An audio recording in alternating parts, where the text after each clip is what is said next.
Just last month, I had to read 4,057 pages of the General Appropriations Act for 2025.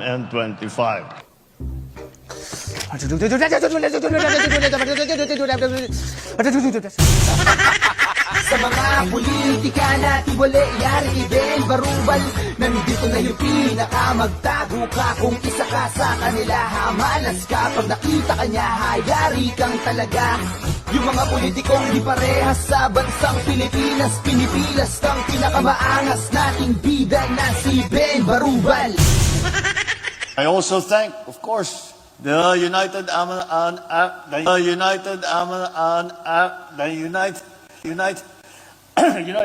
Emirates. Anong United Amats pinagsasabi mo dyan? Palumpalo ka na naman. Ang kapal talaga ng mukha mo, pumunta ka pa dyan. Tapusin mo muna yung flood control issue sa bansa mo bago ka mambola dyan. United Amats terminates. Hoy, mga disente mga tao dyan. Alam mo, nakakahiya ka talaga, pati yung kabangagan mo, idinayo mo pa dyan. Eto, malupit. Sinama niya pa sa UAE yung singer niya. Yung bandang hindi pa sumisikat, laos na. 45 minutes kumanta, pinatamaan yung amo niya. Pagtugtog ng music, yung mga tao nagtawanan sa harap. Imbis na bagong Pilipinas yung kantahin, yung kinanta, what's up? Sabay-sabay! And so, wake in the morning and step outside and I take a deep breath. Come on, UAE! Yung malakas sa kantahang nagkakaisahan! And I take a deep breath and I get real high. Saktong-sakto yun. Sabay tanong, what's going on? Mahal na mahal kayong mga Pilipino na nagtatrabaho dito. Nagtatanaw po sila ng utang na loob. Ang kanilang sinasabi, kung hindi sa mga Pilipino na tumulong sa amin dito sa UAE, ay hindi po naging mayaman ang UAE kagaya ng ganito. Kita mo, hindi ka ba naaawa sa mga OFW natin dyan?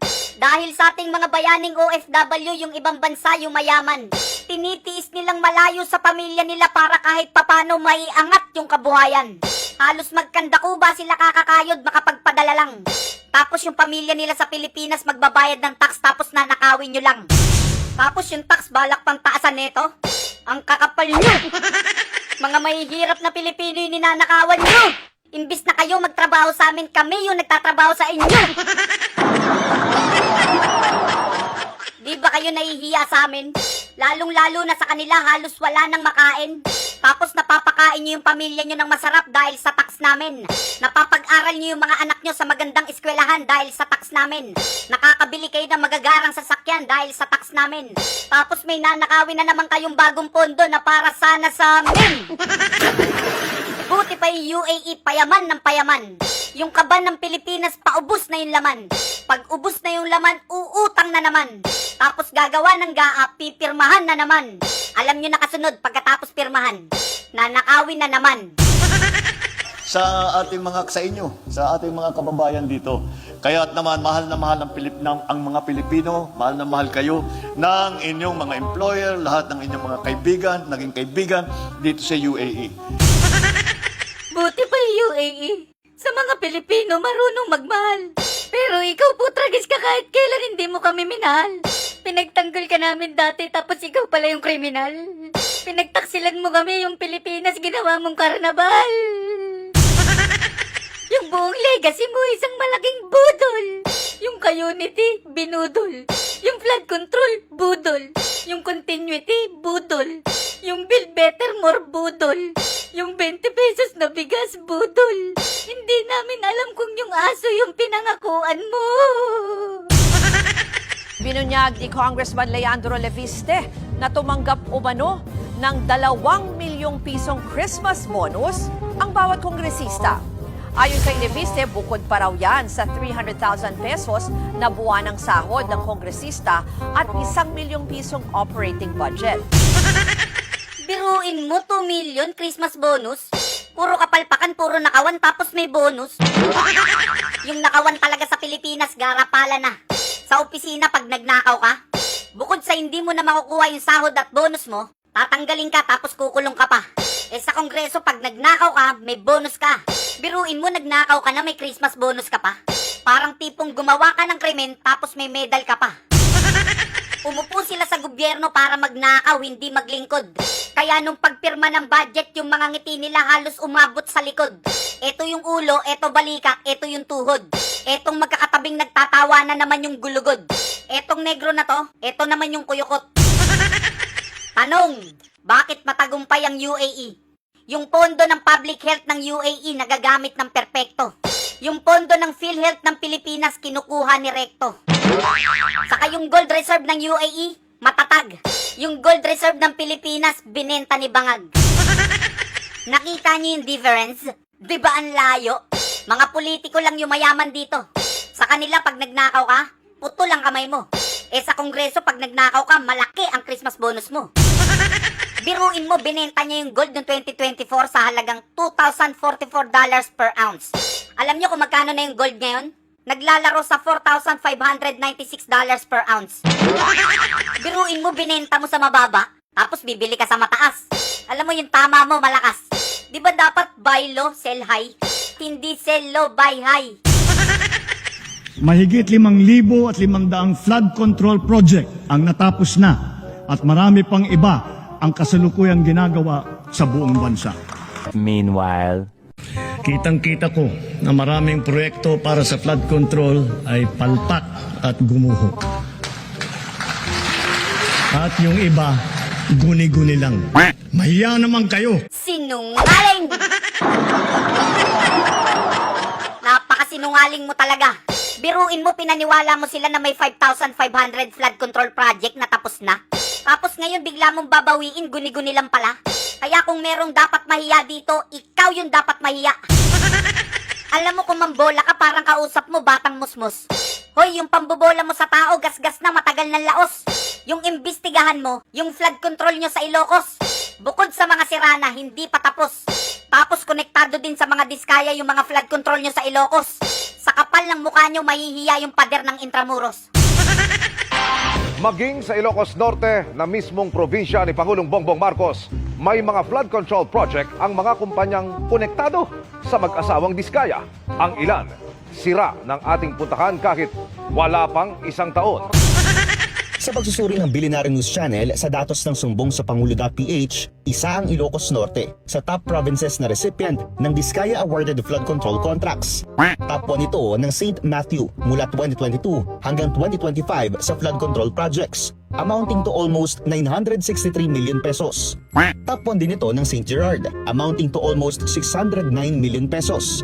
Top 4 naman ng Ilocos Norte ng Alpha and Omega, amounting to 566 million pesos. At top 3 ng St. Timothy, amounting to 518 million pesos. Tapos sasabihin pa ng mga to, si Bongbong naman nagpa-imbestiga. Eh hindi niya nga mapaimbestigahan yung mismong lugar niya. Biruin mo, wala pang isang taon si Rana. Ibig sabihin, substandard tapos konektado pa sa mga diskaya. Kaya pala yung mga commissioner sa ICI nag-resign na, hindi na kinaya. Nag-resign na sa Independent Commission for Infrastructure si Commissioner Rosana Fajardo. Siya na ang ikatlong opisyal na umalis sa ICI simula ng buuin ito noong Setyembre. Kaya nababahala ang ilang mambabatas sa unti-unting paglagas ng komisyon. Kita nyo yung ICI nila nalalagas na? 3 na yung nag-resign, hindi ba kayo nagtataka? Ibig sabihin may nakikita silang mali na sa presidente tatama. 2 lang yan, magre-resign ka o magbubulag-bulagang ka. Mas pinili nilang mag-resign kaysa bulabugin ng konsensya. Hindi nila kayang imbestigahan yung Ilocos Norte kaya nag-resign na lang. Sabi ko sa inyo, madali lang intindihin yan. Siya yung kriminal, gumawa siya ng ICI, tapos nag-hire na mga puppet dyan. Hindi kinaya ng mga puppet, nag-resign na lang. Ulitin ko. Siya yung kriminal, gumawa siya ng ICI, tapos nag-hire na mga puppet dyan. Hindi kinaya ng mga puppet, nag-resign na lang. Hindi ba kayo nahihiya? Ang ninanakawan nyo sila. Mahihirap na nga, ninanakawan nyo pa. Tapos sinisira nyo pa yung edukasyon ng mga bata. Biruin nyo, buong taon 22 classrooms lang napagawa. Ang usapan 1,700 classrooms, di ba?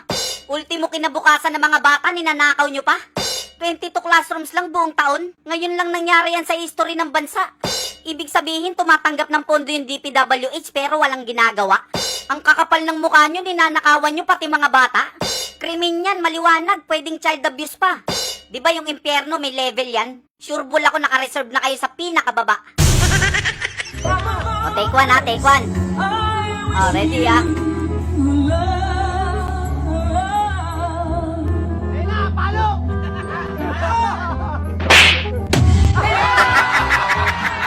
Anak ng bulating, sumablay tayo pare.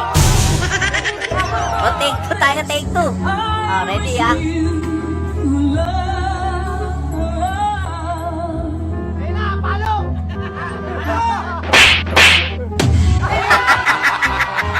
Walang iya talaga, sablay talaga eh. Ano, take three? Wag na, baka mapikon eh.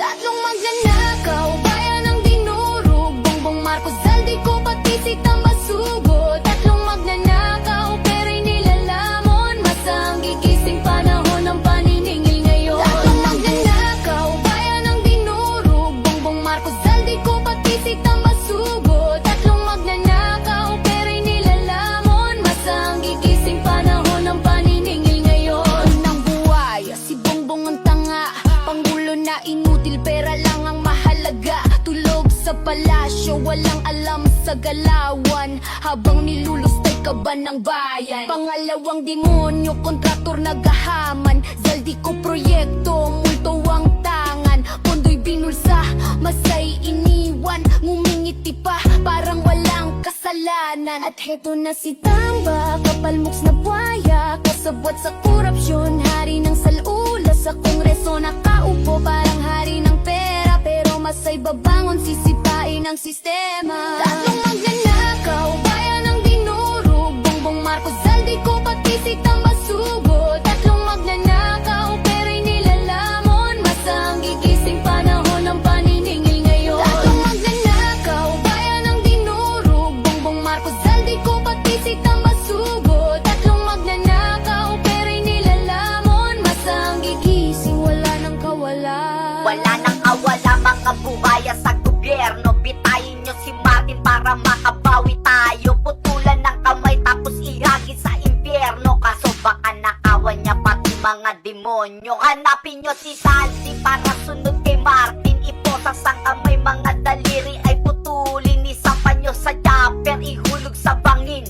At bago nyo sunugin, 10 beses nyong bitayin. Hoy bangag na Bongbong, kasama ka punyeta. Ikaw ang pinakatanga, walang kakwenta-kwenta. Dapat sa'yo bitayin, pakain sa buhaya. Lahing magnanakaw, presidente na tanga. Tatlong magnanakaw, bayan ng dinurog, Bongbong Marcos, Zaldico, pati si Tambasugo. Tatlong magnanakaw, pera'y nilalamon, masang gigising panahon ng paniningil ngayon. Tatlong magnanakaw, bayan ng dinurog, Bongbong Marcos, Zaldico, pati si Tambasugo. Tatlong magnanakaw, pera'y nilalamon, masang gigising panahon ng paniningil ngayon. Pinapalitan ng batas, parang laruan lang, mga mata nyo'y ginto. Kami bang ungot ng utang, pero boses ng kalsada'y bala ng masa. Kahit may pader, sisirain ng kanta.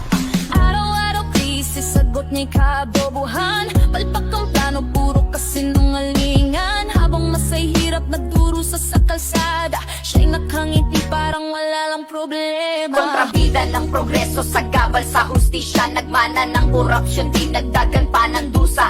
Kontrabida ng progreso sa gabal sa hustisya. Nagmana ng korupsyon, dinagdagan pa ng dusa. Tatlong magnanakaw, bayan ng dinurog, Bongbong Marcos, Zaldico, pati si Tambasugo. Tatlong magnanakaw, pera'y nilalamon, masang gigising panahon ng paniningil ngayon. Tatlong magnanakaw, bayan ng dinurog, Bongbong Marcos, Zaldico, pati si Tambasugo. Tatlong magnanakaw, pera'y nilalamon, masang gigising panahon ng paniningil ngayon. Mga hari ng bulsa nakangiti sa kamera, masay nilulunod sa gutom at problema. Katawan namin pagod, dugo namin binigay, pero kaban ng bayan sa bulsa nyo'y nakalagay. Mga matay nakapikit, kami di nyo nakikita, ngunit galit ng tao'y apoy nasisikla bigla. Hoy, kawatan maririnig ang tinig binigay ay mag-aalak, di nyo kayang supilin. Kontrabida ng progreso sa gabal sa hustisya, nagmana ng korupsyon, di nagdagan pa ng dusa.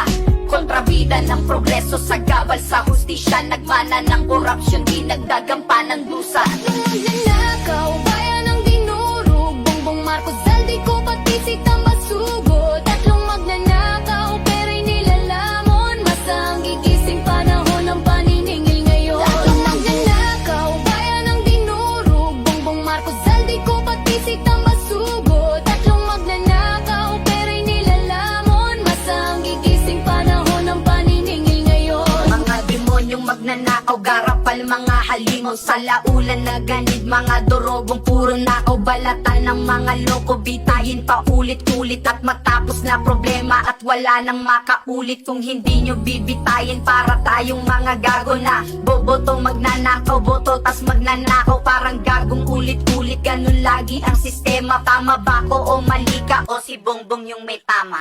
Kung saan-saan lang puro forma at drama, walang malasakit pati bansay pinaasa. Habang kurakot malayang kumikita, masay nagutom, kailan matatama. Magnanakaw, bayan ang dinurog, Bongbong Marcos, Zaldico, pati si Tambasugo. Tatlong magnanakaw, pera'y nilalamon, masang gigising panahon ng paniningil ngayon. Tatlong magnanakaw, bayan ang dinurog, Bongbong Marcos, Zaldico, pati si Tambasugo. Tatlong magnanakaw, pera'y nilalamon, masang gigising panahon ng paniningil ngayon. Bitay, bitay, ikaw ng kalsada, wakasan ng ganit, tapusin ang basura.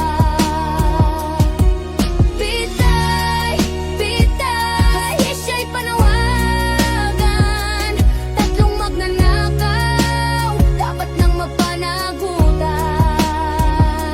Tatlong magnanakaw, bayan ang dinurog, Bongbong Marcos, Zaldico, pati si Tambasugo. Tatlong magnanakaw, pera'y nilalamon, masang gigising panahon ng paniningil ngayon. Tatlong magnanakaw, oras nyo'y tapos na, bayan ang huhusga, katapusan nyo'y silyado na. Hoy, hoy! Mga buhaya, masaang gigising, wala nang kawalan.